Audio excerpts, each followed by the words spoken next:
Bonjour, Bonjour. merci à Kouyaté pour donner cette opportunité à la nouvelle jeunesse, à la nouvelle génération de comprendre certains enjeux autour d'Internet.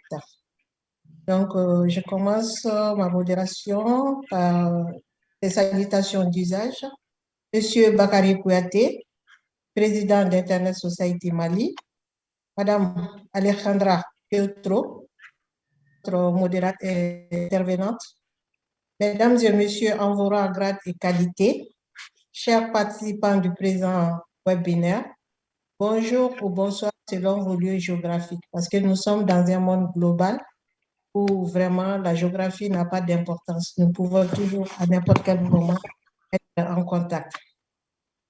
Et moi, je suis Madame Berthé Awadjakite, ingénieure en informatique, membre fondatrice d'Internet Society, en charge de la modération du présent webinaire. Ainsi, mesdames et messieurs, dans le cadre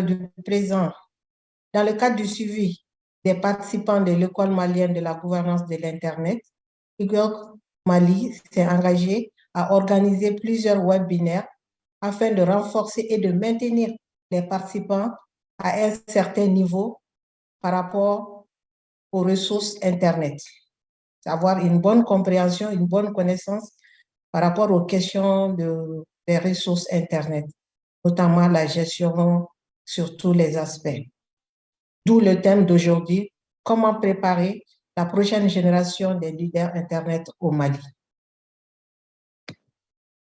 De ce fait, des pistes de réflexion ont été établies et nous allons faire des échanges sur ces pistes de réflexion qui sont la présentatrice va d'abord présenter un peu le contexte, le concept de prochaine génération des leaders Internet, quelques parcours forgés pour devenir leader de la prochaine génération d'Internet, quels sont les domaines de compétences pour les prochaines générations des leaders d'Internet, quelles sont les compétences à acquérir, comment impacter au niveau local et à l'international tout en restant dans les lignes directrices d'Internet Society au niveau global.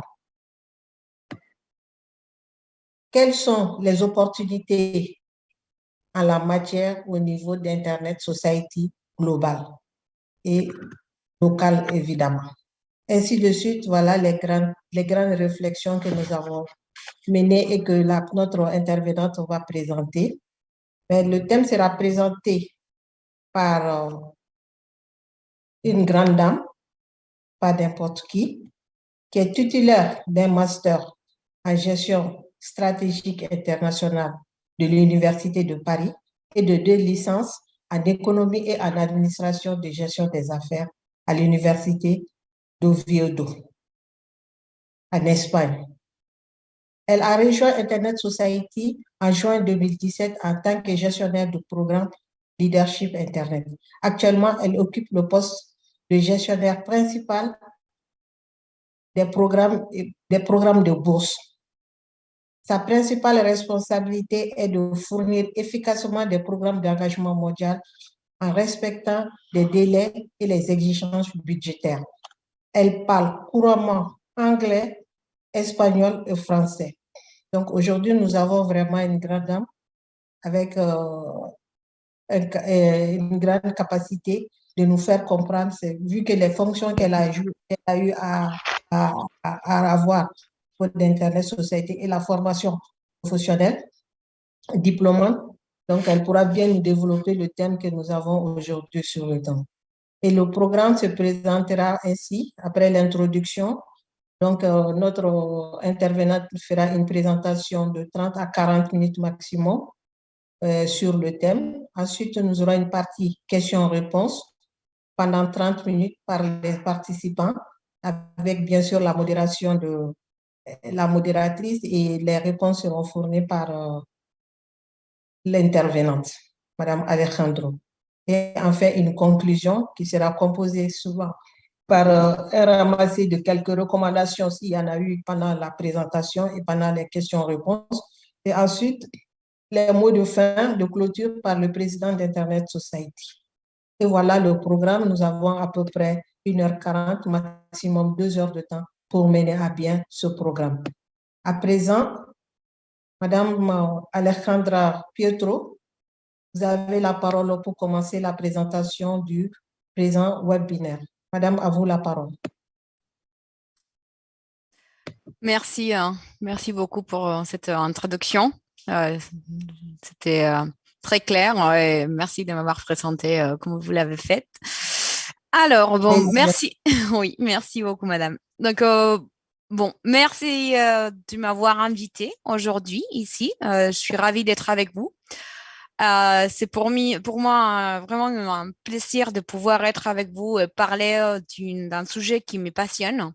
Depuis que c'est arrivé à l'Internet Society, j'ai travaillé pour empodérer et former la nouvelle génération de leaders de l'Internet. Donc, c'est vraiment mon métier et comme je viens de dire, je suis passionnée vraiment par ça.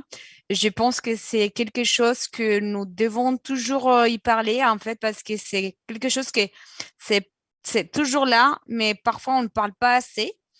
Et si on n'a pas, on va dire, la génération d'aujourd'hui qui sont les jeunes, mais qui vont devenir, parfois ils sont déjà les leaders de l'Internet, mais ils vont surtout l'être dans le futur. Si on ne parle pas de ça, si on ne parle pas de ces besoins de pouvoir les former, on va perdre beaucoup d'opportunités. C'est pour ça que je suis toujours pour partager et vraiment mettre à élever ces moments de partage parce qu'on peut tous apprendre de tous. Donc, en fait, je vais essayer de couvrir tous les points on a pensé couvrir aujourd'hui. Et pour vous expliquer, je vais plutôt parler et après, je vais partager quelques slides, surtout dans la partie des opportunités qu'on a à l'Internet Society pour les jeunes en général et comment on peut vous aider. Donc, comme Madame Diakité a dit, je suis Alejandra Prieto. Moi, je suis espagnole, mais je suis basée à Genève, la Suisse. Donc, ça fait déjà 5 ans que je suis là. Donc, finalement, je me sens très, très bien ici et c'est pour ça que j'ai trouvé l'Internet Society parce qu'on a, comme vous le savez, à niveau global, on a 2 bureaux, un qui est à Washington, D.C., l'autre qui est ici à Genève. Et donc, je travaille depuis 2017 ici. Et la plupart des choses que j'ai fait, c'est autour, comme j'ai dit, la jeunesse et la formation des gens. Mais en même temps aussi, on a une partie relationnelle importante ici à Genève parce que vous le savez, on a des organisations qui sont ici basées, comme l'ONU, ITU, etc. Donc, toute cette partie relationnelle, c'est aussi important. Et pour ça, la raison que je suis à Genève aussi. Donc, petite introduction de moi. Déjà, je ne vais pas redire ce qui est déjà dit, donc je vais m'arrêter ici. Et là, on va parler de vraiment cette génération qu'on appelle la prochaine génération des leaders de l'Internet au Mali, mais en général partout dans le monde. Donc, en fait, je pourrais commencer avec une liste des domaines des compétences pour la nouvelle génération, mais je ne vais pas faire ça. Pourquoi? Parce que si on commence à parler des listes des domaines, on va voir une liste des 3000 domaines qu'aujourd'hui on a besoin parce que, comme vous le savez, tout est dynamique, on a des nouveaux domaines qui s'ajoutent, etc. Donc, je ne vais pas essayer de faire une liste, je vais simplement vous dire qu'est-ce qui c'est pour moi nécessaire pour devenir un leader de l'Internet. Surtout quand on commence notre carrière et qu'on n'a pas l'expérience nécessaire. Bien sûr, je vais quand même mentionner quelques compétences, domaines qui sont importants, bien sûr, mais il y aura peut-être d'autres que je ne vais pas mentionner parce que, comme j'ai dit, cette liste peut être à l'infini. Donc, en fait, on va commencer plutôt pour dire qu'est-ce que c'est, pourquoi on a besoin de ces leaders. Donc, en fait, j'ai dit tout le temps que les gens d'aujourd'hui qui ont commencé sa vie à travailler, donc ça fait pas longtemps qu'ils travaillent, ils ont une capacité et un avantage que les autres peut-être n'ont pas, oui. Et c'est qu'ils sont nés avec l'Internet. Donc, les gens d'aujourd'hui, environ 20 ans, 18 ans, 20 ans, 21, jusqu'à 30, on va dire 35 presque, on a connu l'Internet quand on était petit. même quand on était bébé. Donc, c'est quelque chose qui est malheureusement, les générations d'après n'ont pas vécu. Donc ça, déjà, c'est un outil que les gens de la nouvelle génération ont. Donc, il faut être conscient de ça.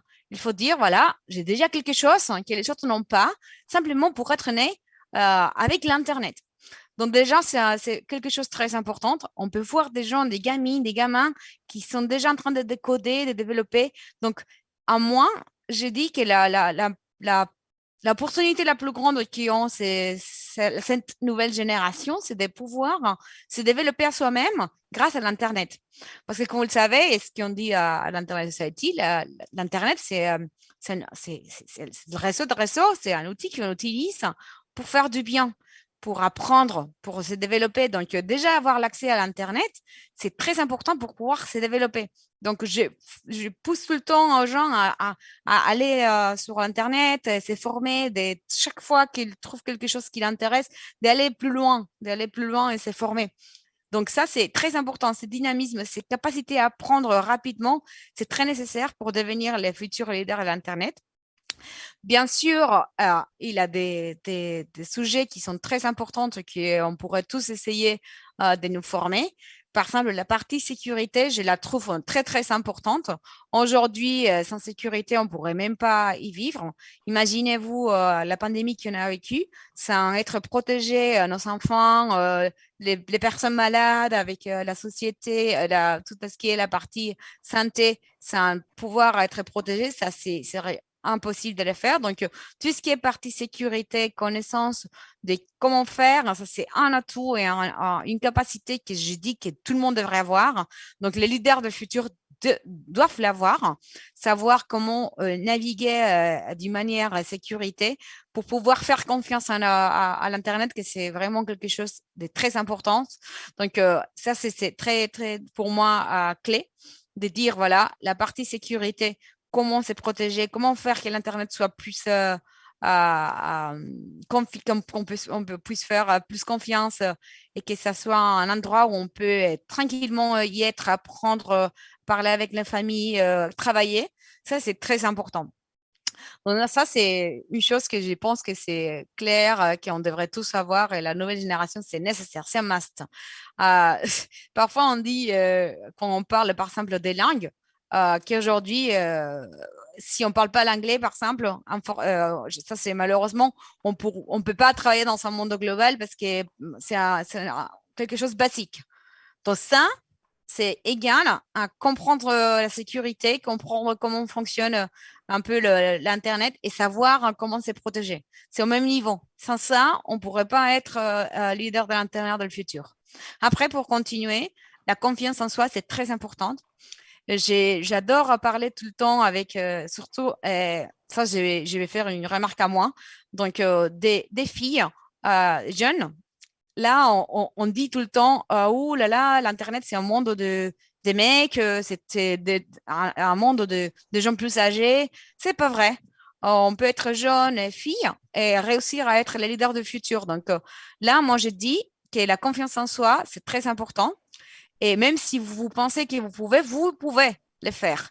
Donc, pour devenir leader de l'Internet, il faut avoir un minimum de connaissances techniques. Là, c'est important, il faut savoir ça.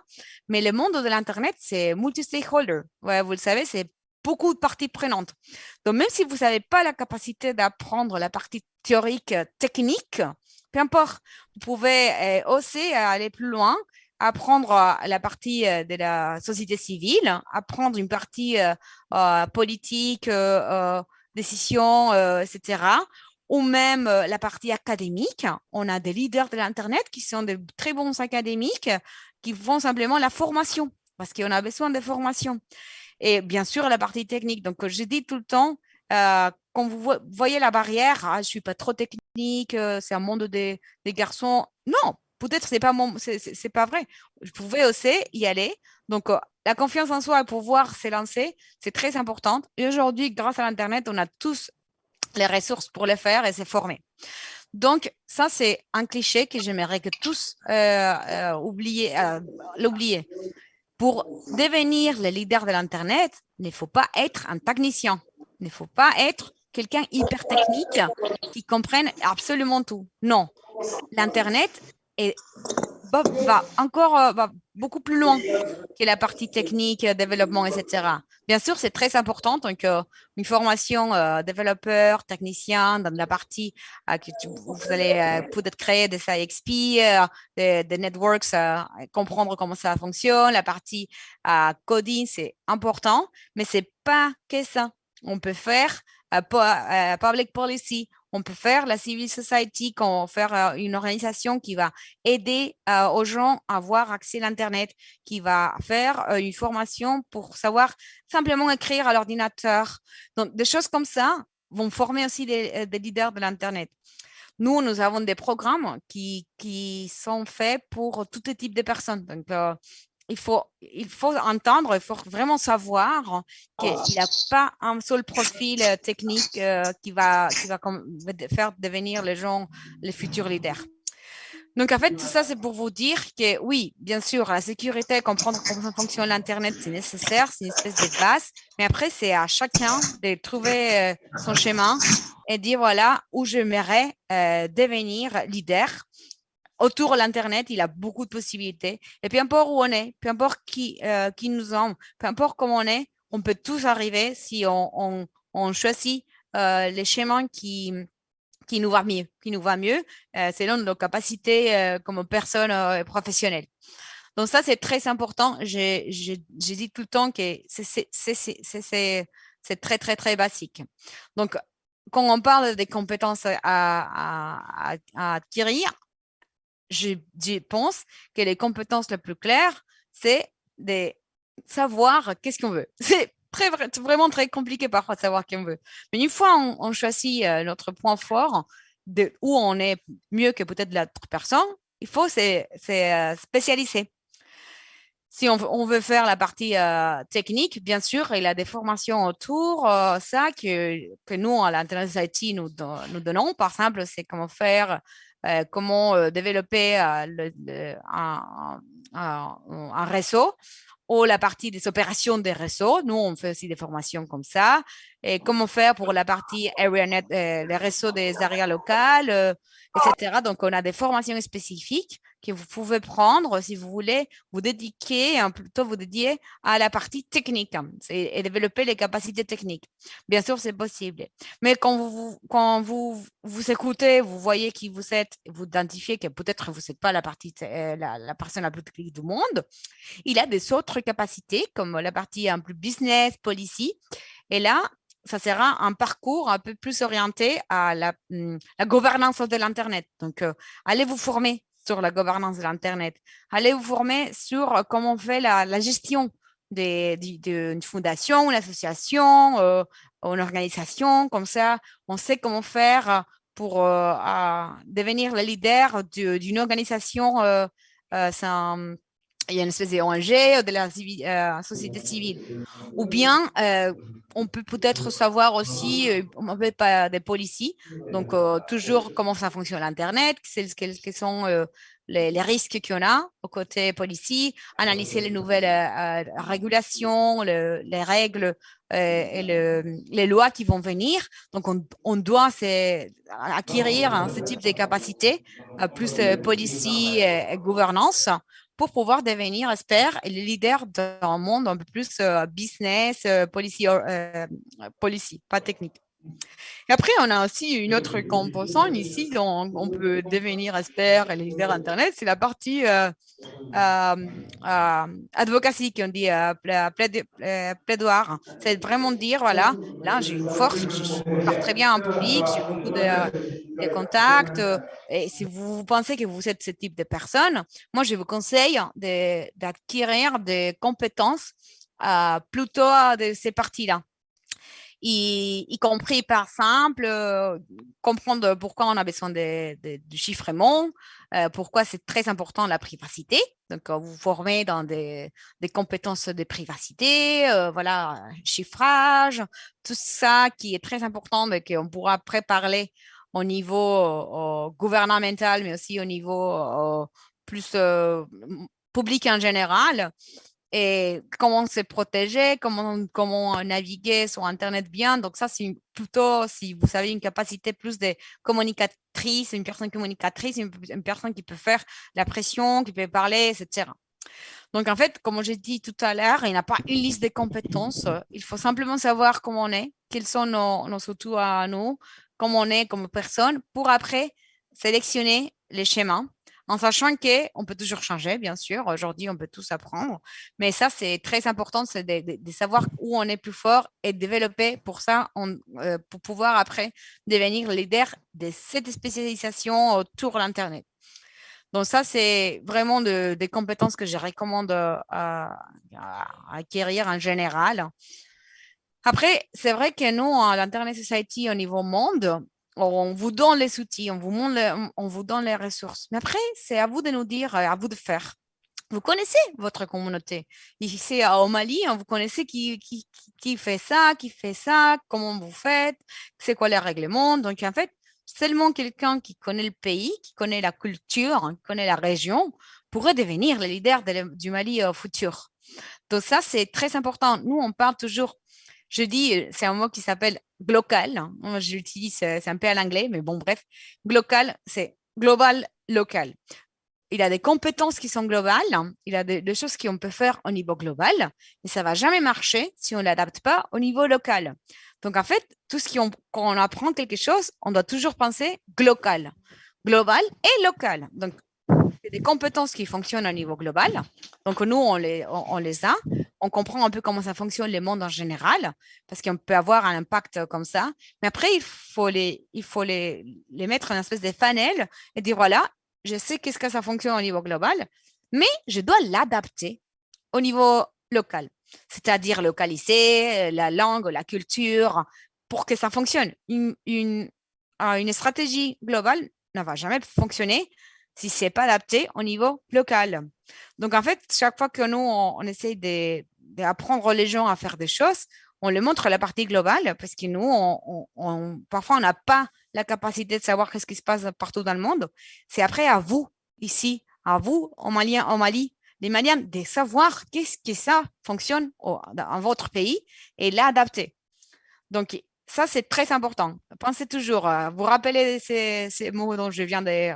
C'est pas inventé par moi, mais bon, bref, presque, c'est les glocales. Vous apprenez globalement, vous agissez localement. Ça, c'est très important. Et il ne faut jamais l'oublier en général. Et après, il faut dire aussi qu'il y a des opportunités que nous avons. Et là, maintenant, je vais passer parce que, bon, je pourrais parler des heures, j'adore parler, comme vous pouvez voir, et j'ai plein de choses à vous dire tout le temps, mais je vais maintenant vous montrer qu'est-ce que nous faisons à l'Internet Society au niveau monde pour vous, notre communauté en général, pour que vous puissiez en fait acquérir ces capacités dont je parlais tout à l'heure et après devenir le leader du futur. Donc, en fait, on veut vous empoderer et vous donner les capacités, les ressources possibles. Donc, je vais partager mon écran maintenant. Voilà. Ça va? Vous voyez mon écran? Je vais le faire plus grand, ne vous inquiétez pas. Je fais Oui. présentation mode. Ça vous va? On voit Vous voyez l'écran. bien pour l'écran, tout l'écran? Ça va? Oui, très bien, Oui, très c'est bien. bon. Super. Bon, je vais expliquer qu'à l'Internet Society, dans l'équipe dont je suis, nous, c'est en anglais, désolé, on n'a pas la version française, mais je vais parler en français. C'est pas grave. Donc, en fait, nous avons une équipe à l'Internet Society spécialisée en ces sujets-là. C'est vraiment capacité à la nouvelle génération des leaders de l'Internet. Bon, la nouvelle l'existante. Je vais toujours dire que c'est aussi l'existante parce que parfois, on a des gens qui sont les leaders d'aujourd'hui. Il ne faut pas attendre pour devenir leader parfois. Donc, en fait, nous avons un portefeuille de programmes qui sont là pour nous dire empoderer, vraiment former à travers le développement des capacités pour que les gens deviennent des champions de l'Internet qui savent faire. C'est-à-dire, on veut que les gens reviennent à leur pays et qu'ils agissent localement. Donc, c'est pour ça que grâce à beaucoup de partenaires qu'on a développé quelques programmes qui sont ces programmes-là dont je vais vous parler maintenant. On a deux grands blocs de programmes à l'Internet Society, l'équipe dont je suis. Et d'un côté, on a ce qui sont des cours. Hein. Donc, on l'appelle Learning and Training parce que oui, pour le moment, c'est online, 100% c'est online, mais dans un futur, on fera aussi des trainings face-to-face. Donc, c'est qu'est-ce qu'on parle de cours en ligne. Les cours en ligne, tous ces capacités, ces programmes dont je vais parler tout à l'heure. Et de l'autre côté, on a des fellowships, c'est des programmes de bourses. C'est des programmes de bourse que je vais mettre en mute les gens qui parlent. Ouais, voilà. Donc, c'est comme une espèce cette bourse, on dit bourse parce qu'il y en a vraiment pas un mot. En espagnol, c'est la même chose. On n'a pas un mot exact qui explique fellowship. C'est vraiment des programmes de formation plus longues qu'un cours. C'est entre 3 mois et 8 mois et qui sont dédiés à un type de personnes spécifiquement selon normalement le profil et l'âge, et qui vont former les gens sur les différents sujets qui sont importants pour devenir les leaders du futur. Et là, ici à droite, vous voyez les programmes qu'on offre, c'est l'Early Career Fellowship, Mid-Career, ITF Youth Ambassador, ITF Policymakers et Manners.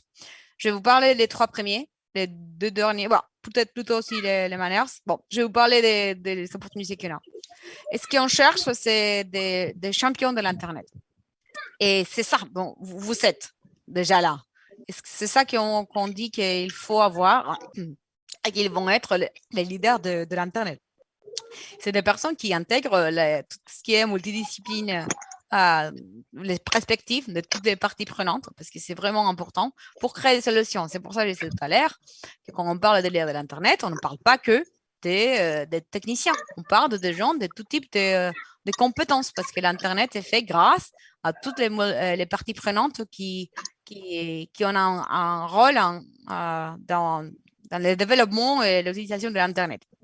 Après, ces personnes, les champions, sont créatives, innovent, toujours en respectant cette idée d'aperture, sécurité et confiance, parce que c'est très important. Et après, on dit qu'ils vont aller plus loin et nous aider. L'Internet Way, c'est vraiment comprendre comment ça fonctionne l'Internet et faire que les autres gens comprennent. Parce que si on ne comprend pas l'Internet et qu'est-ce que c'est, comment est en danger, ils ne vont jamais être protégés et on va avoir des problèmes dans un futur parce que l'Internet va peut-être être un risque et disparaître, j'espère pas, mais bon, il faut toujours les protéger. Donc, on a des cours en ligne. Tout le monde peut appliquer à ces cours en ligne. Donc, c'est vraiment des cours sur l'Internet et l'industrie en général. Ils sont 100% online, comme j'ai dit tout à l'heure. Et c'est aussi adapté à des différents types de personnes, aussi avec l'application mobile, vous pouvez y accéder. C'est un contenu qui est livré dans un système d'apprentissage, une plateforme. Donc, je vous invite à voir le portefeuille des programmes, des formations, des cours. Hein, et ils sont tous en français. Français, anglais, espagnol. Donc, tant mieux pour vous parce que vous l'avez en français. C'est bien. On a la chance de parler cette langue parce que tous les cours sont en français. Et bon, je ne vais pas rentrer dans les détails, hein, à vous de voir. Je ne sais pas si j'ai un collègue, quelqu'un ici qui pourrait mettre peut-être les liens. Bon, sinon, je les mettrai tout à l'heure. Les liens où vous pouvez voir tout ce que nous faisons à l'Internet Society, des formations. Il y a un site web, une page web qui explique tout. Donc, je ne vais pas trop expliquer ça. Simplement vous dire que, voilà, j'ai parlé tout à l'heure des skills, des capacités dont on a besoin. Et nous, on a des cours qui couvrent tous ces types de capacités. Donc, je vous invite vraiment à savoir qu'est-ce que vous voulez faire, à vous connaître, à savoir quel est votre profil et après appliquer le type de programme. Donc, comme je dis, on a technical, hein, donc c'est technique, des capacités techniques, plutôt partage d'informations, business policy et advocacy. Donc, ça, c'est les 3 blocs qu'il y en a et des cours pour tout le monde pour développer vos capacités selon vos profils et besoins. Voilà, c'est le cours qu'on offre. On a toute l'année des programmes, des cours qui vont être modérés. Donc, je vous invite à participer et appliquer à ce type de cours en ligne. Je mettrai les liens après. Après la fellowship, on a, comme j'ai dit tout à l'heure, ça c'est mon domaine. Donc, les e-learning, les cours sont lidés par une collègue à moi qui s'appelle Esther. Mais elle parle pas, elle était invitée, mais elle parle pas français. Donc, finalement, j'ai dit, je peux couvrir tout. Donc, c'est pour ça que j'ai fait la présentation de toutes nos activités. Et moi, moi, je gère toutes ces parties-là qui arrivent, que c'est les fellowships. Donc, on a les IDF Youth Ambassador Program. Peut-être que vous le connaissez déjà parce que ça fait quelques années qu'on l'a.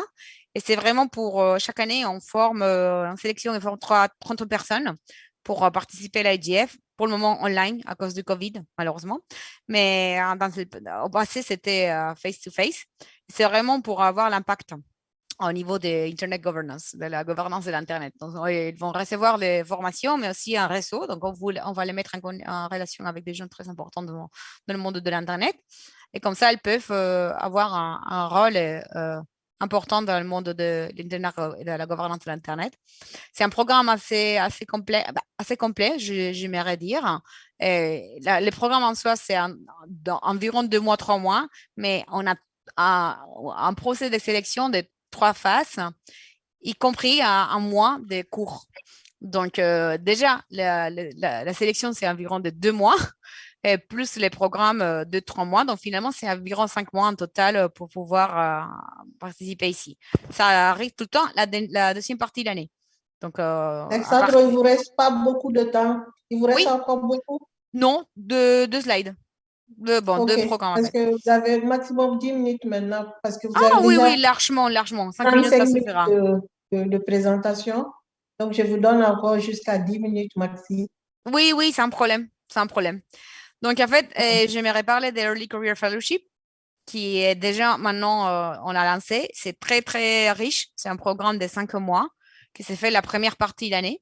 Donc, les applications se lancent à la fin de l'année et ça commence en février jusqu'en juin.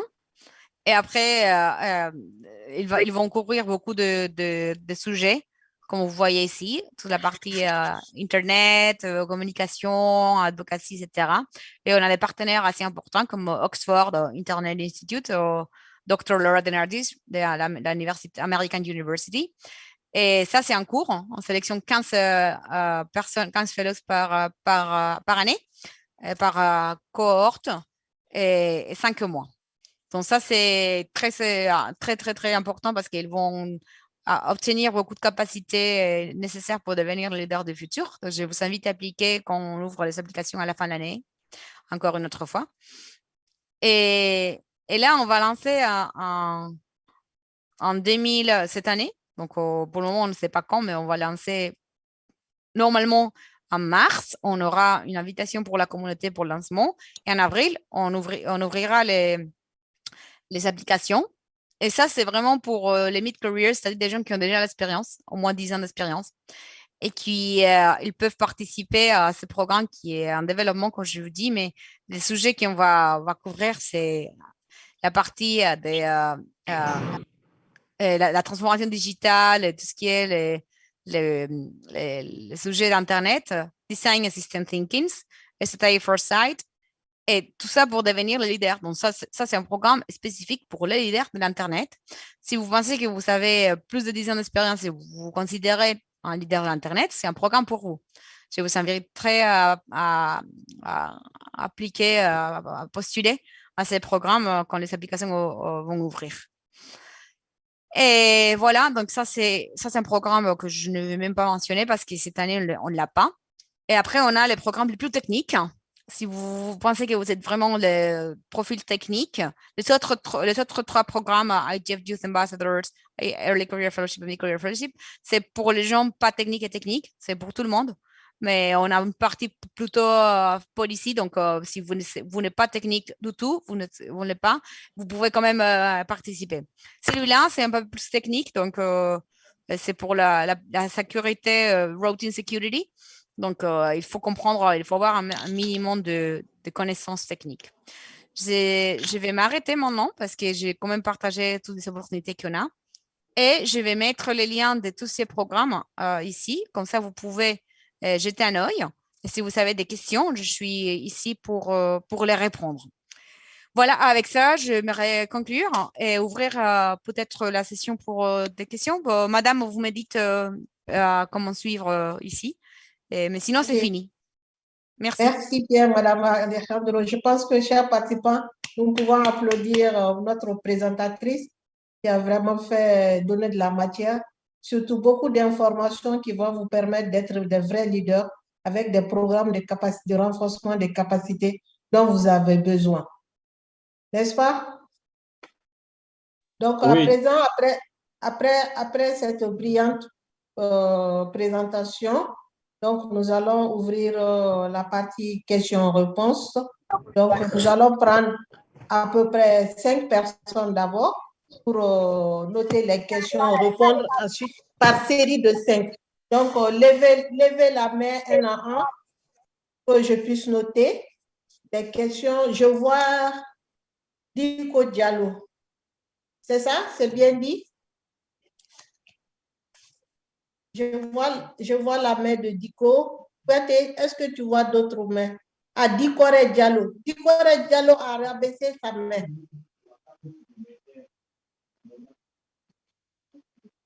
Des questions? si vous avez des questions, n'hésitez pas, levez les mains et posez votre question parce que c'est l'occasion. Voilà. Et pas forcément question, même si vous avez des points d'éclaircissement ou des contributions sur un point, c'est toujours la bienvenue. Dikore a renoncé à sa question ou quoi? Pour ouvrir le bal, je dirais que quand même la présentation elle était extrêmement importante parce que les uns et les autres ont eu beaucoup d'informations. Quand vous regardez la panoplie c'est-à-dire des opportunités qui ont été présentées, les profils et ensuite les domaines de compétences dont Madame a parlé, il est évident qu'aujourd'hui, nous, jeunes, c'est-à-dire nous devons aller à la pêche de l'information. Parce que ce qu'il faut remarquer et ce qu'il faut souligner, c'est qu'il y a beaucoup d'opportunités qui échappent à la jeunesse, tout simplement parce qu'ils n'ont pas l'information. Et pour avoir l'information, il faut aller à l'information aujourd'hui. L'information ne vient pas à vous, mais c'est à vous d'aller à l'information.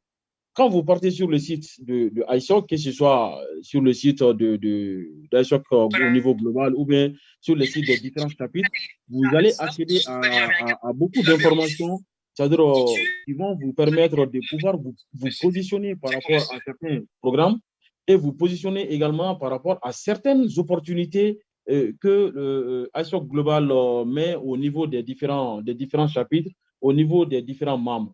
Donc, ce que je conseille aux uns et aux autres, c'est vraiment d'aller à l'information. Nous, c'est pour cela que dans un premier temps, nous avons commencé, c'est-à-dire des formations sur la gouvernance de l'Internet, mais après, nous avons transformé ces formations-là en une école.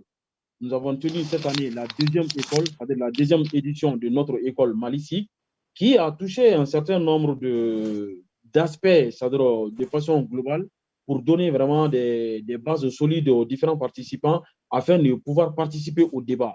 Comme madame l'a dit, on n'est pas obligé d'être un technicien, on n'est pas obligé d'être quelqu'un de technique pour être un leader dans le domaine de l'Internet. Non, il y a beaucoup de domaines. On peut être un leader dans le domaine technique si on a vraiment des compétences techniques avérées, mais dans les cas contraires, on peut, par exemple, être un leader dans le domaine de la gouvernance, ou bien dans le domaine des politiques, ou bien dans le domaine c'est-à-dire de la citoyenneté numérique. Donc, il y a beaucoup de domaines dans lesquels on peut se positionner. Maintenant, c'est à vous de voir, c'est-à-dire dans quel domaine je me sens à l'aise et dans quel domaine je peux mieux impacter pour essayer vraiment de faire changer les choses dans nos différents pays respectifs. C'est ça que je voulais ajouter comme contribution. Merci beaucoup, Fatih. Et aussi, je me dirais aux uns aux autres, dès que vous avez l'information, osez postuler aux différents programmes que vous recevez des annonces. Si vous recevez des annonces, osez postuler à ces programmes-là. Ce n'est pas évident que ne mettez pas dans la tête que vous n'allez pas avoir l'opportunité d'avoir le programme. Mais osez poster votre candidature. Et si c'est bien rempli, vous pouvez avoir la chance d'avoir des ouvertures. Hein? Donc, quand vous voyez une annonce, n'hésitez pas, sautez sur l'annonce. C'est toujours des opportunités à prendre. Ce que je voudrais ajouter à cela aussi, c'est que souvent, quand il y a des opportunités qui se présentent, on vous donne par exemple un formulaire à remplir. Ce que nous avons constaté ici, parce que moi, j'ai beaucoup participé au programme ambassadeur fellowship de Alejandra en tant que je faisais partie de ceux qui corrigeaient un peu les différents projets et autres. Mais ce que moi, personnellement, j'ai remarqué dans nos différentes communautés ici, c'est que souvent, quand on donne les formulaires à remplir, dès que le formulaire va dépasser 2, 3 pages, les jeunes je dirais, ce n'est pas l'incapacité de remplir, mais ils sont impatients de remplir. Ils font une première page, une deuxième page, arrive à la troisième page, s'il y a trop d'informations à donner, il y a beaucoup qui désistent à ce niveau. Donc, évitez ça. Aujourd'hui, nous sommes dans un monde de concurrence. Le monde aujourd'hui est un monde de concurrence. Donc, il faut vraiment être à la hauteur des autres pour pouvoir essayer de les égaler ou bien de les dépasser. Donc, si déjà remplir un formulaire te cause un problème, ce n'est pas évident quand même que tu vas pouvoir compétir avec les autres sur l'échiquier national ou international. Ça va être très, très difficile. Donc, encore une fois de plus, ce que je demande à la jeunesse, c'est vraiment de se réveiller. Il est grand temps qu'on se réveille et qu'on essaie de prendre notre destin en main. Tout ça là, il n'y a rien de diabolique. Hein. Il n'y a vraiment rien de diabolique, il n'y a rien de sorcier. Donc, je profite de l'occasion pour saluer un peu Victor qui a coordonné toute l'organisation de ce webinaire. Également, je vois Salou Fanny en ligne. Je lui dis bonsoir, qui est le président du Forum sur la gouvernance de l'Internet de la Côte d'Ivoire. Bonsoir à toi, Salou. Madame, à vous la parole. Merci beaucoup, Kouyaté. Alors, les jeunes, j'attends des questions. J'ai hâte d'avoir une bonne question quelque part. Je regarde, je ne vois pas de main levée. Ou bien je vais chercher des volontaires moi-même. Dites quelque chose. Dites quelque chose, les enfants. Et je vous dis aussi que moi, je suis un produit d'Internet Society. J'ai été membre fondatrice et j'ai profité de beaucoup de programmes de renforcement des capacités. Si vous voyez qu'aujourd'hui, je suis à l'aise dans ce domaine-là, c'est dû à beaucoup de renforcement des capacités d'Internet Society. Ok, Donc, madame, on a une question dans le chat. d'accord. Oui, il y a Saïdiba qui a posé une question. Comment réduire les inégalités sociales d'accès aux outils du monde numérique dans les pays où il n'existe pas de politique ou de stratégie sur le secteur? Comment réduire les inégalités sociales d'accès aux outils du monde numérique dans les pays où il n'existe pas de politique ou de stratégie sur le secteur? C'est la question de Saïdiba. Ok, allez, une minute, Madame Alejandra. On va voir s'il y a d'autres questions pour prendre 2 ou 3 questions en même temps avant de vous donner la parole. Et aussi, ces différents présidents et experts qui sont sur le groupe aussi, sur le webinaire, pourront aussi donner des contributions après. Est-ce qu'il y a d'autres questions? Pas pour le moment. Donc, on va donner la parole à notre présentatrice pour donner une contribution à cette question-là. Et même en tant que président de Internet Society, peut aussi donner une contribution à la question parce qu'elle est vraiment politique. Donc, elle va donner une contribution du point de vue global et Kouyaté va donner une contribution du point de vue local. Donc, comme elle a dit dans sa présentation, il faut toujours partir du global pour l'adapter au niveau local. Donc, Alejandra, vous avez la parole. Oui, merci. Oui, c'est une question. En fait, je pense qu'il n'a pas une vraie réponse à cette question. Moi, je dirais que pour réduire les inégalités sociales d'accès, parfois, ça, c'est la magie de l'Internet, on va dire, qui est disponible et accessible à tout le monde. Donc, parfois, quand on a des égalités, c'est peut-être parce qu'on n'a pas l'accès au travail, on n'a pas d'accès à la formation, on n'a pas d'accès à quelque chose. Grâce à l'Internet, tout le monde peut avoir accès à tout. Donc, en fait, moi, je dirais que essayer de faire les gens comprendre que si on a l'accès à l'Internet, ils peuvent, les égalités sociales peuvent être réduites. Ça, c'est très important. Donc, en fait, comment c'est pousser l'Internet, promouvoir l'Internet, faire que les gens utilisent plus l'Internet, comme ça, les inégalités sociales peuvent peut-être être réduites. En revanche, je sais que s'il n'y a pas une question politique, stratégie du secteur autour, comme vous dites, ça serait peut-être pas trop facile parce qu'on n'a pas ces push qui viennent directement de la partie politique du pays. Mais nous, comme utilisateurs individuels, tous, on peut continuer à promouvoir et permettre que plus de gens accèdent à l'Internet et qu'ils puissent se former et acquérir en fait les capacités qui vont réduire les inégalités sociales à la fin, parce que l'Internet peut être utilisé tout le monde sans inégalité. C'est pour tout le monde, peu importe où tu es socialement ou économiquement, etc. Donc là, ça c'est mon idéal réponse. Franchement, à voir après l'adaptation locale. C'est pour ça que j'invite mon collègue ici à reprendre la partie locale peut-être et ajouter quelque chose à cette question. Merci. Merci, Alejandra. Kouyaté, tu peux Ok. ajouter quelque chose?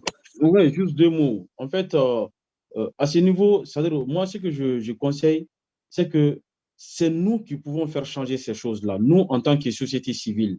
Quand vous prenez notre cas au Mali ici, il fut très longtemps, nous avons été l'un des premiers à avoir une politique nationale sur la stratégie d'éthique. Je me souviens bien, depuis dans les années 2006-2007, comme ça, la première politique a été élaborée. Ça a été mis en œuvre, mais pour quel résultat? C'était la première question qu'il fallait se poser. Après, il y a eu une seconde stratégie qui a été élaborée, je crois, à partir de 2015-16, comme ça, si j'ai une bonne mémoire. Stratégie de 2020, Mali Voilà, numérique 2020. la vision, c'était le document Mali numérique. La vision, c'était pour 2020. Bon, là aussi, le document a été élaboré, la stratégie a été mise en place, mais l'exécution n'a pas suivi. Donc, moi, je pense que c'est nous, en tant que société civile, qui doivent, c'est-à-dire, nous devons nous organiser afin de pouvoir impacter.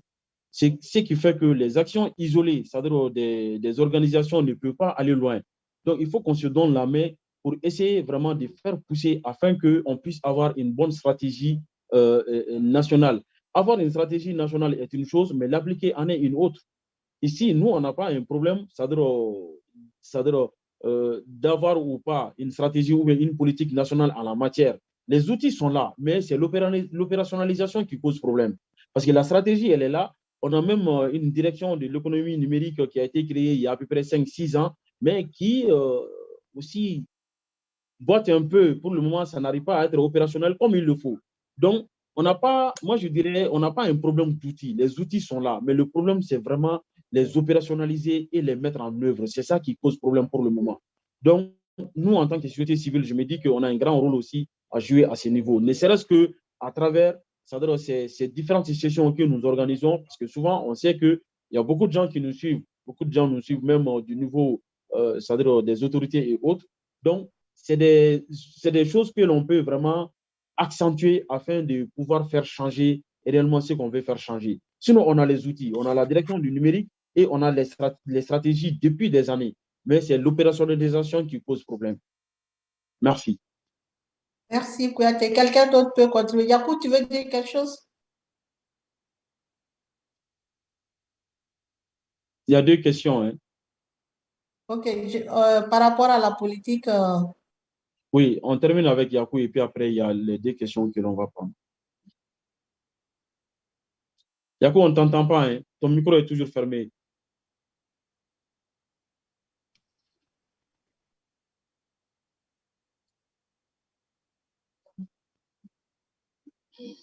Je pense que Yakou a des petits problèmes. d'accord. Ok, moi, à ce que Kouyaté a dit et Mme Alejandra a dit, j'invite seulement la jeunesse à s'y mettre au travail et saisir les opportunités de renforcement des capacités qu'ils ont. Parce que même si les politiques sont définies, s'il n'y a pas de moyens de mise en œuvre, qui peut mettre la pression pour la mise en œuvre de ces politiques-là? C'est vous et moi. Mais si nous sommes passifs au lieu d'être actifs, le résultat escompté que nous cherchons, nous ne pouvons pas l'avoir. Donc, mettez-vous en tête, profitez des sessions comme ça, profitez des opportunités de renforcement des capacités qui sont données gratuitement en ligne. Prenez ça pour avoir les compétences nécessaires et pousser les politiques à avoir les objectifs que vous voulez atteindre. Par exemple, là, au niveau d'Internet Society, tous ces programmes de renforcement des capacités, c'est pour rendre populaire et avoir la contribution de tous. Parce qu'on a un objectif de rendre Internet populaire. Tous pour Internet, Internet pour tous. Donc, si on a cette vision, on peut avoir large. Sinon, toutes ces politiques existent au niveau global. Comme elle a dit toujours dans la formation, je reviens là-dessus. Il faut ramener ces politiques-là qui sont déjà décrites au niveau global pour l'adapter au niveau national. Et c'est déjà fait. La mise en œuvre pose problème. Pourquoi ça pose problème? Parce que vous et moi, nous ne nous mettons pas au travail. Nous ne renforçons pas nos capacités nécessaires pour faire ce que nous devrons faire et avoir le résultat que nous souhaitons. Le résultat, là, ça ne va pas tomber du ciel. Il faut que nous nous mettons au travail et renforcer nos capacités. Et comme ça, le résultat que vous et moi, nous souhaitons, nous pouvons l'avoir parce que nous avons les compétences de les avoir. Personne ne viendra les faire à nous. Nous sommes obligés de le faire. Donc, mettons-nous au travail. Saisissons ces opportunités qui nous ont offertes. Internet, c'est vraiment, tout est là-bas, tout est disponible gratuitement. Vous pouvez renforcer vos capacités et être parmi les meilleurs experts du monde. Ça, je vous le dis et je garantis. Et je mets qui en défi, qui se met au travail, qui fait les recherches nécessaires. Et s'il n'a pas la compétence, qu'il lui revienne me voir. Moi, je lui dirai comment il l'aider. Est-ce que... Oui, on m'entend maintenant? Oui, c'est bon, on t'entend. Oui, on t'attend. Oui, bonjour, madame. Bonjour, Kouyaté, bonjour à tous et bonjour à Alexandra. J'ai pris effectivement le train en marche, mais globalement, je rebondis sur ce que Kouyaté disait à un moment par rapport, pas à un désengagement, mais plutôt à un manque d'action concrète soutenue en réalité. Parce que vous prenez aujourd'hui toutes les structures qui sont au devant de la scène, les structures étatiques, vous allez trouver que d'une manière ou d'une autre, les responsables ont participé, en tout cas au départ de leur carrière, à des actions de société civile. Il se trouve que quand il y a eu quelques générations passées, nous autres, on s'est découragés très vite peut-être. Et donc, on n'a pas pu à un moment donné où on a peut-être besoin d'apporter ce soutien-là.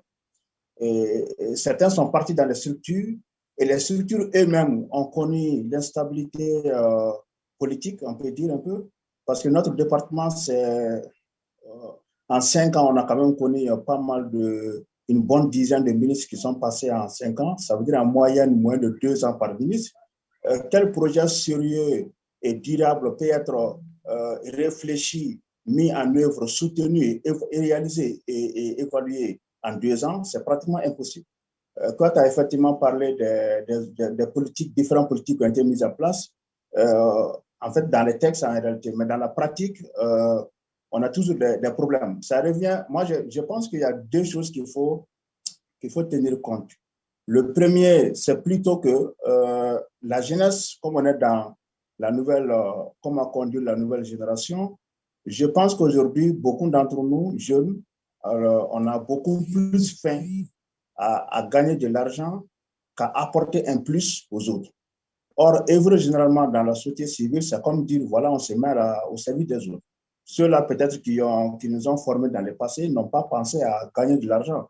Voilà. Mais aujourd'hui, quand on dit adhérer à une association, adhérer à un club ou même à une initiative de société civile, les gens, la première question à se poser, c'est qu'est-ce qu'on va gagner dedans? On parle généralement de budget que de contribution des individus dans ces représentations-là. Et donc, si effectivement la société civile pouvait, dans sa globalité, soutenir des initiatives comme celles que IJOC met généralement en place, ça peut effectivement apporter un plus. Moi, j'ai participé à des activités de IJOC où effectivement, il y avait beaucoup plus de représentants des structures étatiques que de la société civile. C'est quand même regrettable, mais c'est une réalité. Or, c'est plutôt sur la société civile, les représentants de la société civile, que IJOC doit d'abord compter. Elle est d'ailleurs membre de la coordination des associations. Elle doit d'abord compter sur ces associations de société civile avant de compter sur les politiques. Or, ils se font peut-être des fois rares même dans les invitations de IJOC. Ce n'est pas des manques d'invitation, hein, mais peut-être c'est un manque d'implication jusqu'à un certain niveau. Maintenant, comment mettre la pression en tant que société civile sur les structures étatiques? Alors, la petite expérience que j'ai vécue dans les structures étatiques, j'ai compris effectivement que ce n'est pas aussi simple que ça. Des fois, la bonne personne n'est pas saisie au bon moment. Et des fois, alors, la personne qui peut faire bouger les choses n'est pas très volontaire à adhérer à l'initiative ou à mettre ce petit geste-là alors pour faire bouger effectivement les choses. Je pense que les gestes actuellement que nous mettons, moi j'ai l'habitude de dire aux jeunes, j'ai dit, mais écoutez, ISOC avait des initiatives dans le passé, elle n'avait pas les moyens de les réaliser. Maintenant, ISOC a les moyens, mais des fois, il lui manque des bras, des personnes qui sont vraiment là dans du volontariat pour faire ce travail-là. Et donc, les anciens, pas seulement des ISOC, mais les anciens qui sont passés par la société civile connaissent mieux la réalité de la société civile. Ça aide quand ils sont dans les différentes structures, notamment au niveau autorité, maintenant qu'ils peuvent effectivement reconnaître que ces structures-là ont besoin d'une assistance. La société civile forme beaucoup plus de monde que les structures étatiques. Mais c'est un bilan qui n'est vraiment pas, je ne dirais pas que ce n'est pas affiché, mais c'est un bilan qui ressort des fois même en petits mots dans les différents rapports. Si vous avez la chance d'être membre du conseil d'administration, vous comprendrez effectivement que le grand rôle joué par les organisations de la société civile. Il faut résumer. Oui, le grand rôle qui est joué par les organisations de la société civile est assez minimisé quand on veut faire le compte général. Donc, globalement, si on veut continuer à assister ou encore à aider la nouvelle génération, il faut d'abord que cette génération-là même d'abord prenne conscience effectivement que le bénévolat forme d'abord, ça forme. Après cette formation, il y a effectivement des opportunités. Parce que toi, tu as parlé des opportunités, mais si on les parle très rapidement, si on les parle des opportunités, ils vont plutôt adhérer à des actions pour ces opportunités-là. Donc, l'effort préalable qui a déployé pendant des années et de façon soutenue, ils vont pas considérer ça. Quand ils vont adhérer une année, 2 ans, il n'y a pas de gain, ils vont trouver des portes de sortie. Donc, je pense que les anciens comme la modératrice, Mme Berthet, et tous les autres anciens qui sont passés par les sociétés civiles alors, peuvent continuer à apporter leur plus à ceux qui sont déjà encore en activité.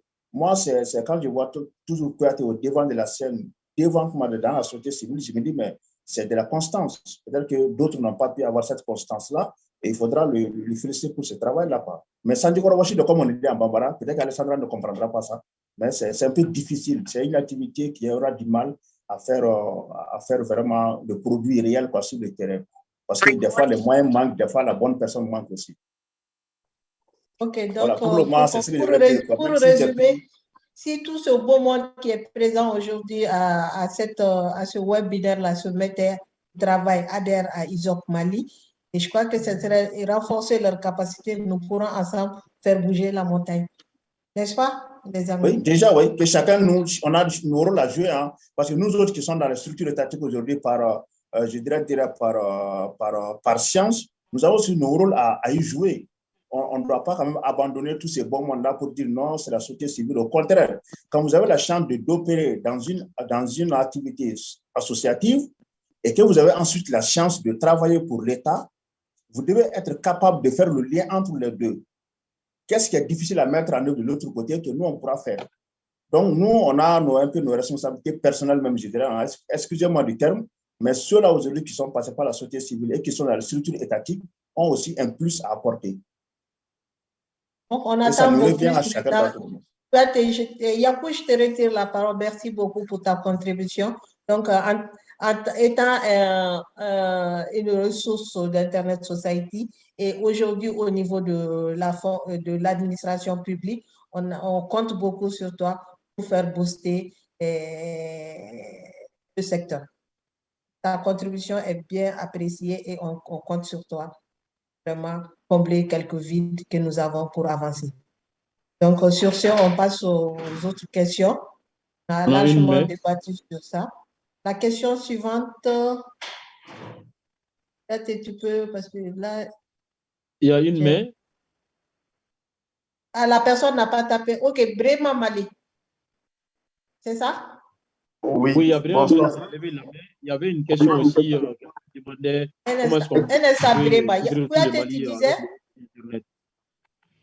Il y avait quelqu'un qui avait posé une question pour savoir comment est-ce qu'on peut couvrir tout le Mali avec du haut débit. Bon, Et puis, la question qui suivait a été répondue par Alejandra, qui concernait le certificat de la formation. Donc, elle a répondu qu'on donne un certificat d'achèvement, mais pas un certificat de... de participation. J'ai perdu la C'est ligne. en fait, ça fait un certificat qu'on Oui. fait chaque fois que quelqu'un finalise les programmes. Quand on valide le Achèvement. cours, vous avez droit Voilà. à un certificat. Mais quand vous ne Oui. validez pas un cours, juste participer et disparaître, à la fin, vous n'aurez pas de certificat. Exactement. Il faut les compléter, il faut les finaliser. Mais ce n'est pas une certification accréditée par une université. C'est un certificat activement, on va dire, oui, c'est un certificat qu'on a complété le D'achèvement. programme. Oui. Donc, on passe à Ok. Birima Malé. Non, avant Bourema Malé, la personne qui avait demandé comment faire pour avoir le haut débit dans tout le Mali, je crois que ça, c'est une question locale qu'on va laisser le Oui. président d'Internet Society à répondre. Comment tout le Mali peut-il être couvert par Internet en haut débit et moins cher? Je pense que Kouyaté est bien placé après avoir mené plusieurs, Bon, je crois, là, 2 ou 3 études.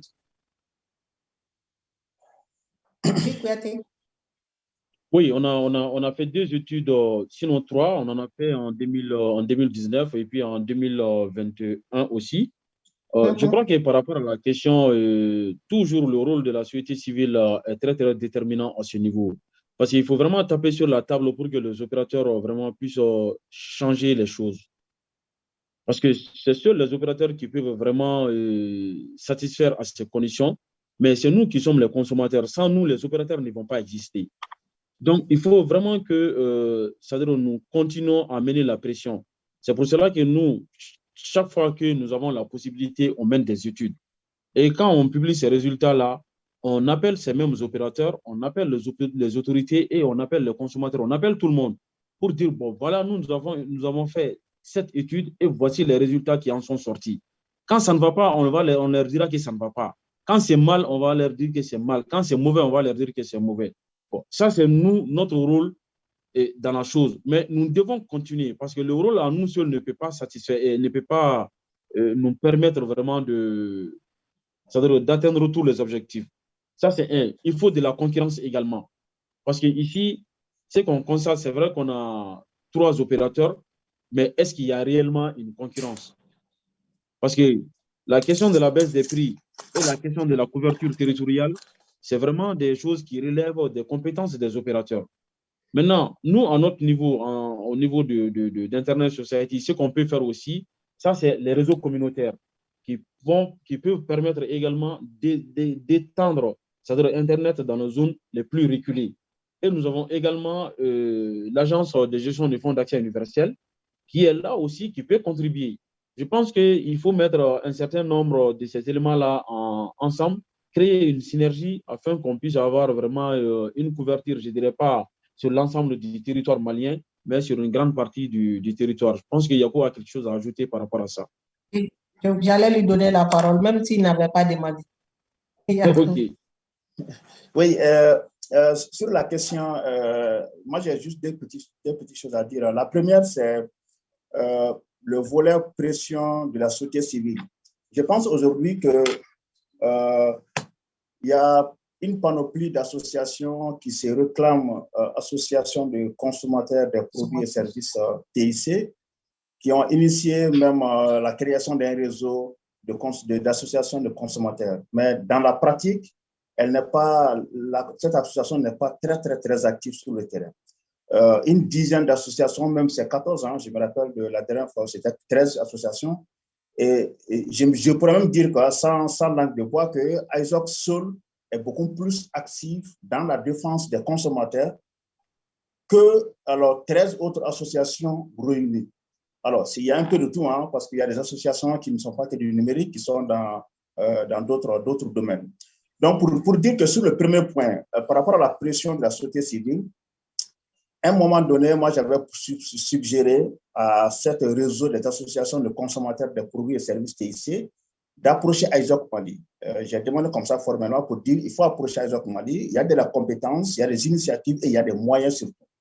Alors, que ISOC, effectivement, pourrait porter la voix, alors, comment dire, pour les guider, pour dire, voilà les actions qu'on peut mettre sur le terrain.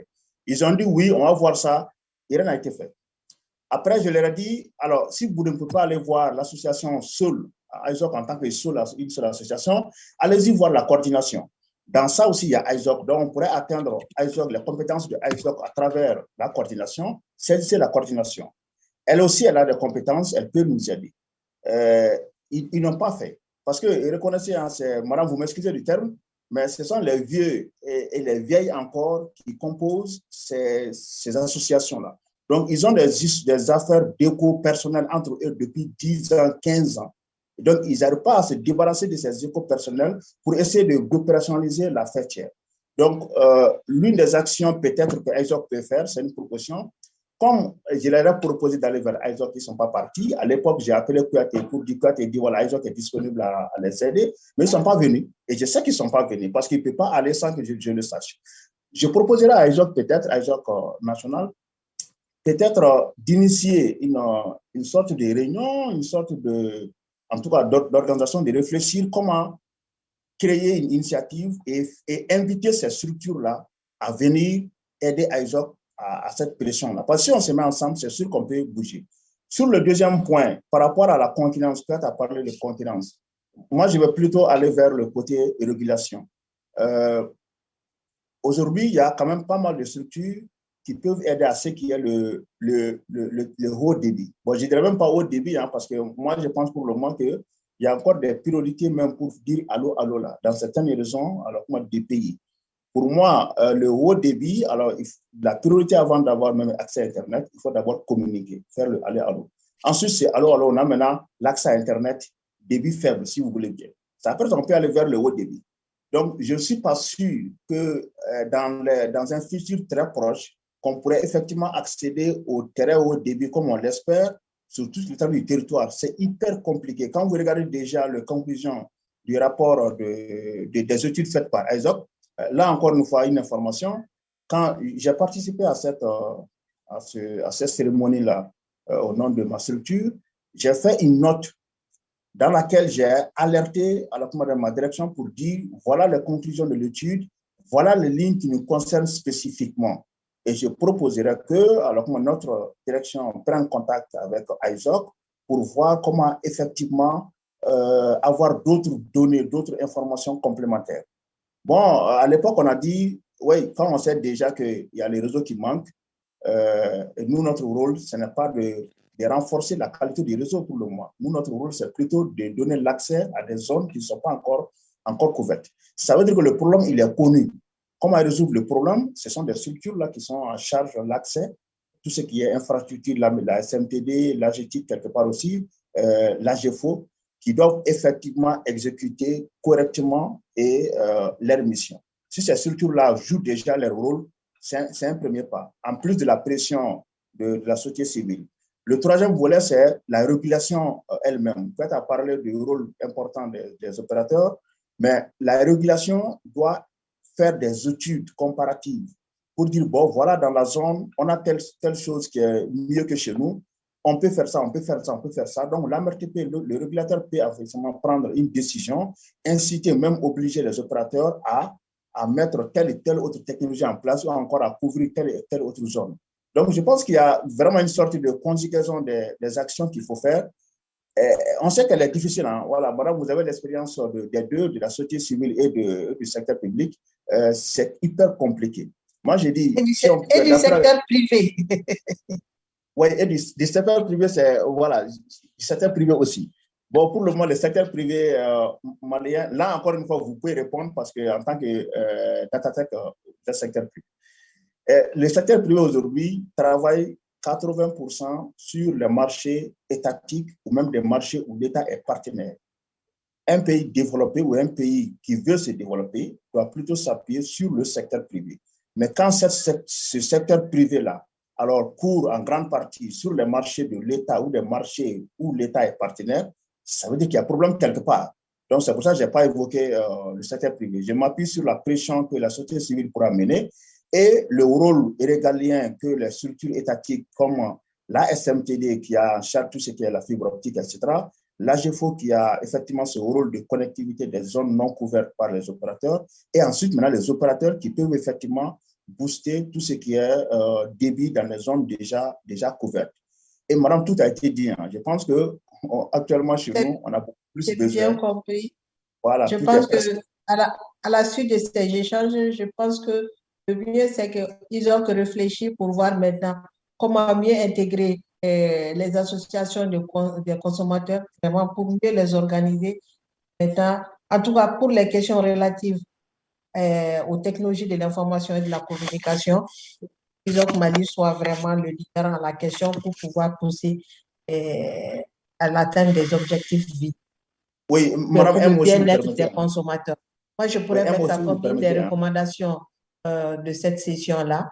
Vraiment, revoir, pas travailler avec les utilisateurs individuellement, mais d'un autre côté, réfléchir comment maintenant travailler avec les associations de consommateurs pour pouvoir impacter sur le secteur. Oui, un autre mot, maintenant vous allez peut-être reformuler mieux.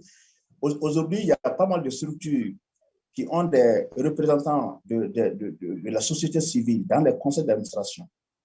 Et imaginez-vous que, par exemple, le Fonds d'accès universel à l'AGEFO, effectivement, il y a la société civile qui a un représentant. Et ce représentant, il doit régulièrement faire des comptes rendus à toute la communauté de la société civile pour dire voilà les sessions se sont portées sur telle et telle chose, voilà les exactions en cours, etc. etc. À l'AGETIC, il y a, comme raison, la société civile a un membre parmi les conseillers. À la SMTD, on a quelqu'un. À l'ORTM, on a quelqu'un. À la DNN, on a quelqu'un. Imaginez-vous qu'autant de structures qui existent dans le secteur, à chaque fois, on a tenu compte du rôle de la société civile parce qu'on a mis quelqu'un de la société civile dans le conseil d'administration. Comment faire en sorte que ces différents représentants de la société civile dans ces différentes structures puissent se parler et défendre une même cause? Je pense que ça doit faire l'un des défis et qu'on peut reformuler d'une autre manière et mettre dans les recommandations. C'est compliqué, hein, et vous savez très bien maintenant que c'est compliqué. Quoi, tu le sais aussi. Mais je pense que c'est... Mais ce n'est pas impossible. Mais voilà, mais ce n'est pas impossible. Voilà, donc, je reformule un peu. Voilà, tu reformules, tu m'envoies ça par texto. Reformule, okay, on va prendre d'autres questions, mais je te laisse le temps de reformuler et tu m'envoies ça par texto ou bien sur WhatsApp. Je vais mettre ça dans les conclusions. D'accord. D'accord. Oui, oui, j'ai écrit en anglais, je ne sais pas pourquoi, mais bon. J'aimerais vous dire que je dois y aller en urgence. Je dois participer dans un autre meeting et il m'attend. Donc, oui, je suis désolée parce que je dois partir 10 minutes avant de ce que je pensais. Mais j'aimerais vous remercier. Merci de m'avoir invité. Et j'espère pouvoir continuer à répondre à vos questions et j'espère vous voir nombreux comme candidats de Mid-Career Fellowship coming up. Ça va venir dans un mois, plus ou moins. Restez alerte. Ou dans un futur IGF Youth Ambassadors ou bien Early Career Fellows. Et bon, merci beaucoup. Je vais mettre mon email. Si vous avez des autres questions, n'hésitez pas à les envoyer. Merci beaucoup, Madame Alejandra. Merci à vous. Bonne journée, au revoir. Les questions vont venir au besoin. Ça marche. Donc, nous allons continuer. Toi et moi, nous allons animer. On va prendre la question de Brema Malé. Oui. S'il est toujours là. Oui, il est toujours là. En tout cas, il est connecté. Oui, bonsoir. L'attente a été très longue. L'attente a été très longue pour moi. OK. Et bonsoir tout le monde. Bonsoir. Au vu des défis qui ont été un peu relatés pendant tout le webinaire, je vois qu'il y a énormément de choses au niveau local, c'est-à-dire au Mali actuellement, énormément de défis qui doivent être relevés par ISOC Mali ou par d'autres associations, notamment dans le secteur numérique. Mais il y a un constat que je le fais, ou bien peut-être c'est un constat, et c'est peut-être parce que je ne suis pas aussi très bien les activités, c'est peut-être ça, mais ce constat-là me vient toujours par exemple, beaucoup moins La qualité de la connexion fait qu'on a raté le bout Moi, essentiel. privé dans le Ibrahima, vous pouvez taper le message dans ouais, le chat, la question dans le chat, parce que... oui, je pense que c'est mieux maintenant. Oui, C'est oui. mieux maintenant. Je me suis déplacé Ok, un peu pour allez-y, que vous allez-y. disiez. Ok. Je disais que j'avais le sentiment.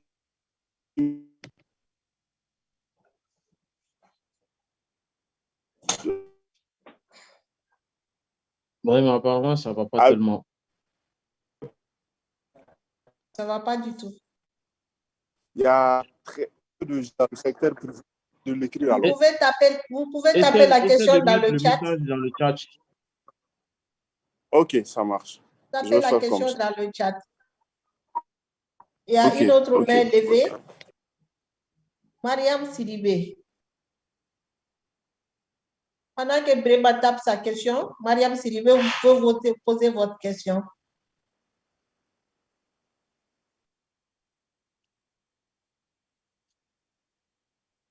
Est-ce qu'elle est là aussi? Je l'avais aperçue tout à l'heure. Mariam.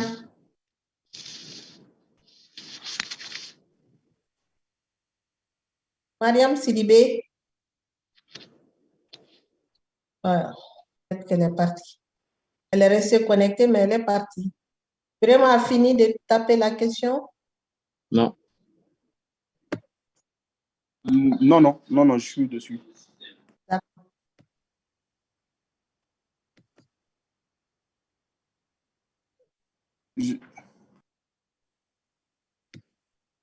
En tout cas, moi, j'encourage les jeunes, ça, c'est des opportunités à saisir.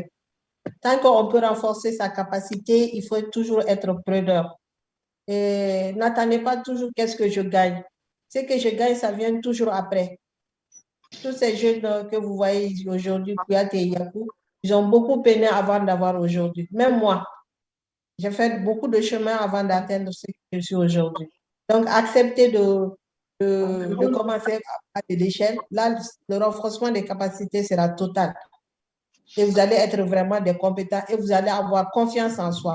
C'est important. La confiance en soi, ça ne peut venir que dans le renforcement des capacités. Si vous êtes sûr que vous avez la compétence, vous allez avoir la confiance en soi. Donc, les programmes comme ça, adhérer, chaque fois qu'il y a des opportunités, postuler, renforcer vos capacités, ça vous donne la confiance en soi et ça vous rend compétent. Vraiment fini. OK. Je vais lire.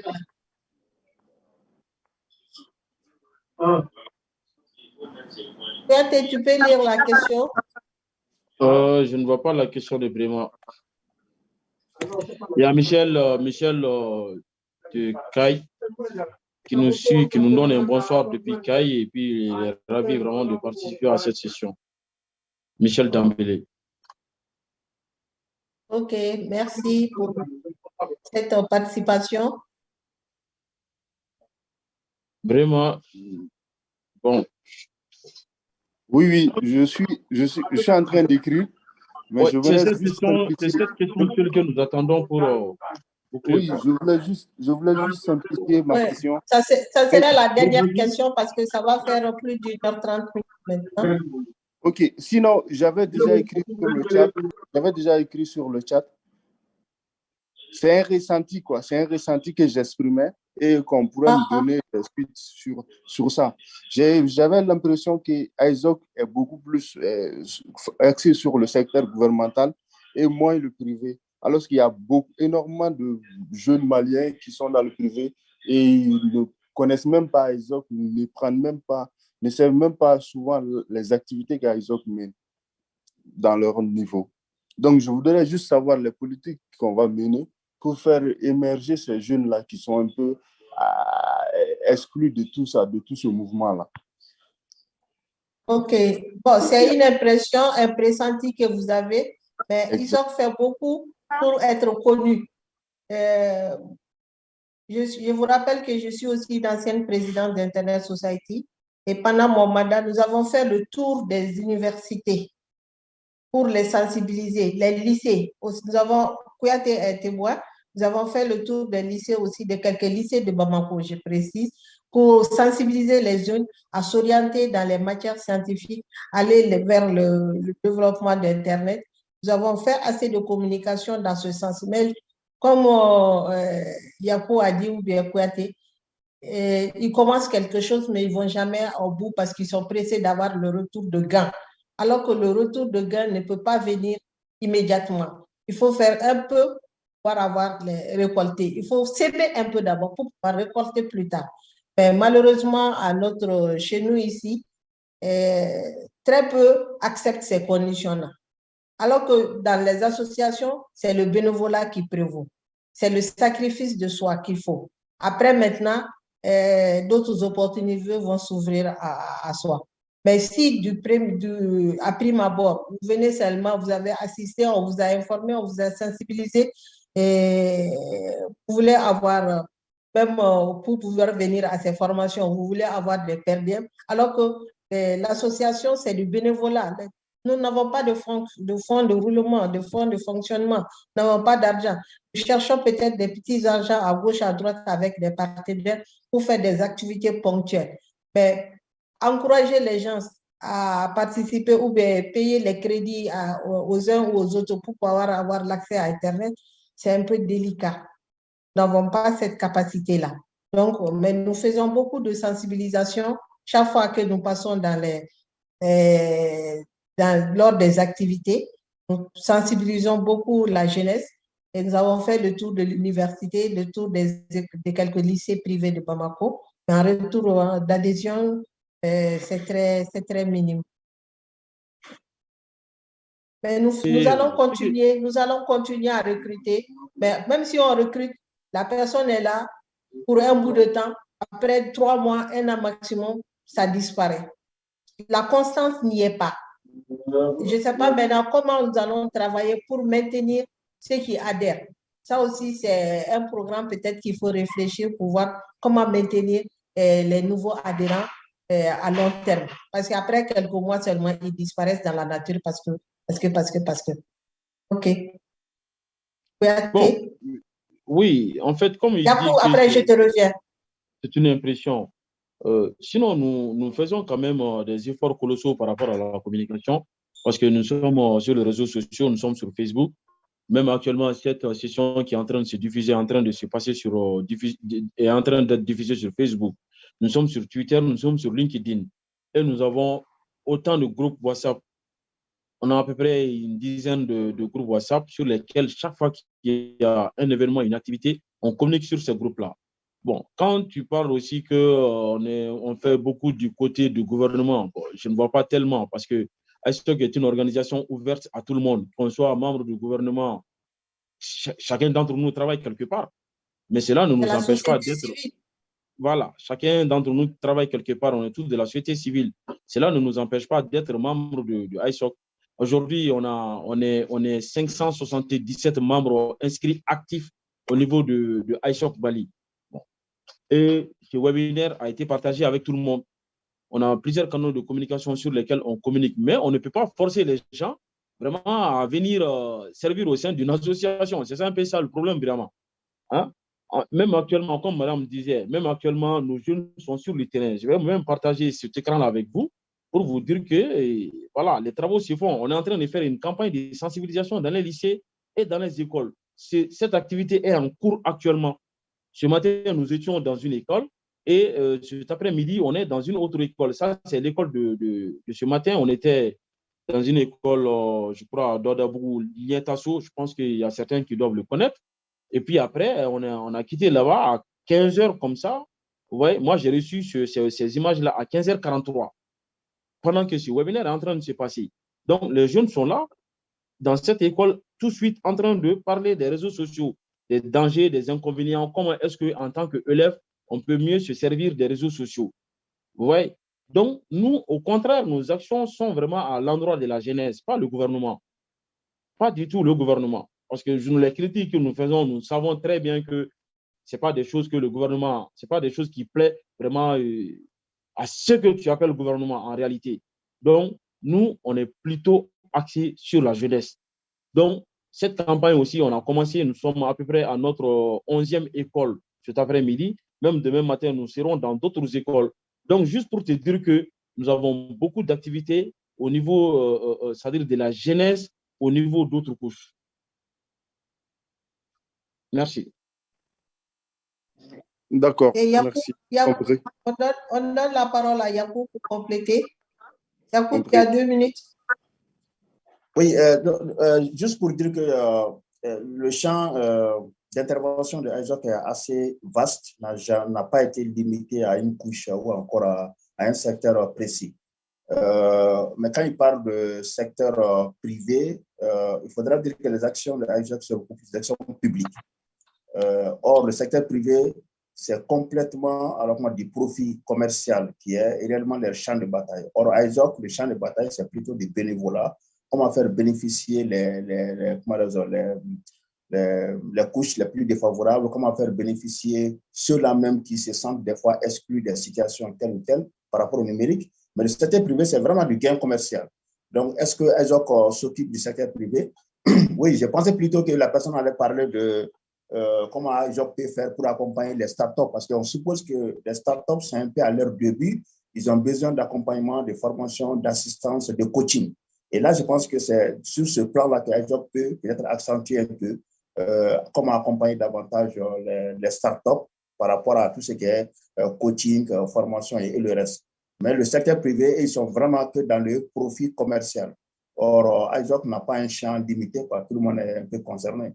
Voilà, ceux qui ont déjà bénéficié des actions de ISOC, que ce soit en termes de conférences ou même de formations, peuvent effectivement témoigner qu'il n'y a pas de champ limité. Pour le gouvernement, non, peut-être que vous avez mémoire des grandes actions que ISOC a menées ou ISOC a interpellé peut-être le gouvernement. ISOC même n'a pas interpellé le gouvernement. ISOC a appelé plutôt les structures qui sont dans le secteur et qui ont des rôles spécifiques à jouer par rapport à l'enquête sur les réseaux sociaux, tout ça. Donc, globalement, je dirais que l'impression, elle est peut-être un peu à revoir chez mon ami. ISOC n'a pas un champ limité à une couche ou encore à un secteur d'activité bien précis. C'est vraiment large. D'ailleurs, même le slogan le dit, hein, voilà, Internet pour tous et tous sur Internet. Ça résume carrément, je pense que cette question-là. Merci. Merci, Kouyaté. OK, Yakou, merci, Yakou. Keita. Maintenant, Kouyaté, je pense que nous avons fait largement le tour. Je ne sais pas si tu as un invité spécial à qui tu voudrais donner la parole pour un mot. Sinon, nous allons te retourner la parole pour... Mais en termes de recommandations, je te laisse donner la parole à un de tes invités. Et ensuite, nous allons conclure cette session-là. Kouyaté? Est-ce que Salut nous suit toujours? Salut, Fadi. Salut, En tout cas, il est là? quoi? Oui, il m'avait même fait un texte. Oui, il est là. Oui. Activez le micro, Saliou. Le micro.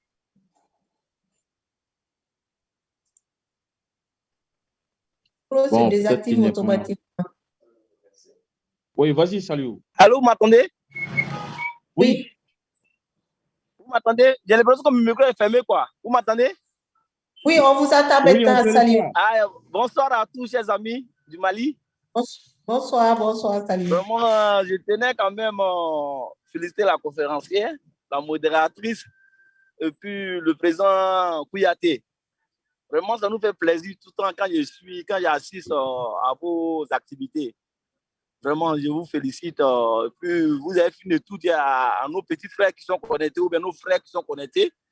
Aujourd'hui, comme la modératrice a informé, aujourd'hui, pour avancer dans la vie, il faut profiter. Toujours dans la vie, il y a des occasions, il faut profiter. Ce n'est pas les opportunités qui viennent vers nous. C'est nous qui devons lever les opportunités. Oui. Vraiment, la partie m'a fait plaisir. Vraiment, je tenais quand même à féliciter ISOC pour dire que nous sommes toujours disponibles à travailler avec eux. Comme il y a beaucoup signifié à président, comment on appelle le président Kouyaté. Moi, je suis le président du Forum sur la gouvernance de l'Internet en Côte d'Ivoire. Mais ça me fait plaisir de prendre toujours les idées venant du Mali pour implanter au niveau de la Côte d'Ivoire ici. Donc, ça veut dire à nos amis, c'est l'occasion, nous qui sommes hors du pays, si on s'intéresse aux activités de ISOC Mali, ce n'est pas eux qui sont au niveau local qui ne vont pas s'intéresser. Vraiment, je les encourage pour qu'ils puissent s'engager davantage, quoi, pour que vraiment ça soit une réalité demain. Pour ne pas monopoliser la parole, comme je suis en circulation, vraiment, je vais vous laisser la parole. Je vous dis merci infiniment. À la prochaine, quoi. Que Dieu vraiment sauve le Mali, la situation politique, que tout rentre en ordre, quoi. Amen. Là, on passe à vous, on voit la situation, mais ça va aller. Inch'Allah. Merci beaucoup, Salim. Merci beaucoup, merci. Merci beaucoup. Que Dieu vous attende et que Dieu veille sur nous tous. Merci infiniment. Merci infiniment. Et que l'Afrique soit libérée très prochainement. Effectivement, effectivement. Ça va aller. Il n'y a pas de problème. Ok, merci beaucoup, Saliou. Donc, bientôt, je viens te voir, bientôt. Après l'ouverture de la frontière, je viens. Il n'y a pas de problème. Il n'y a pas de souci. Merci beaucoup. Ouais. Merci, merci. Ok, madame, vous pouvez conclure pour qu'on puisse boucler la session. Ok, bon, à ramasser, bon, je ne sais pas, je pense que les gens et les autres ont bien compris la présentation, où elle a bien décrit le profil. Qu'est-ce que un leader, qu'est-ce qu'il faut faire, avoir une bonne capacité à apprendre très rapidement, savoir naviguer en toute sécurité, avoir confiance en soi, minimiser, avoir le minimum de connaissances techniques, savoir qu'Internet est un outil multi-stakeholder, c'est-à-dire multipartie, tous les acteurs ont leur place, quelle que soit ta profession ou ton profil, que ce soit société civile, gouvernement ou secteur privé, tout le monde a sa place dans Internet et tout le monde peut être leader dans son domaine. Voilà quelque chose comme ça, quelques profils, quelques lignes directrices que la présentatrice a données. Et aussi, comme recommandation, peut-être la question qui est survenue avec Yakou,